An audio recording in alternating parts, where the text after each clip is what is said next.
बराच काळ परिचारक परिवाराशी अर्थात पांडुरंग परिवाराशी एकनिष्ठ राहिलेले माजी जिल्हा परिषद सभापती, माजी व्हाईस चेअरमन पांडुरंग सहकारी साखर कारखाना वसंत नाना देशमुख यांची राष्ट्रवादी काँग्रेस शरदचंद्र पवार पक्षाच्या जिल्हाध्यक्षपदी निवड झालेली आहे आणि ही निवड ज्येष्ठ नेते विजयसिंह मोहिते पाटील यांच्या उपस्थितीत करण्यात आलेली आहे। जिल्हाध्यक्षपदाच्या निवडीचं पत्र वसंत नाना देशमुख यांना विजयसिंह मोहिते पाटील यांच्या हस्ते देण्यात आलं।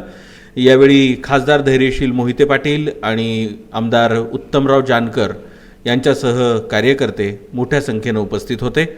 पांडुरंग परिवाराशी बराच काळ एकनिष्ठ राहिलेले वसंत नाना देशमुख आता शरदचंद्र पवार पक्षामध्ये गेल्यानं पांडुरंग परिवाराची ताकद नक्कीच कमी झाली आहे। कासेगाव जिल्हा परिषद गटामध्ये ज्यांचा दबदबा आहे असे वसंत नाना देशमुख यांची राष्ट्रवादी काँग्रेस शरदचंद्र पवार पक्षाच्या जिल्हाध्यक्षपदी निवड झालेली आहे।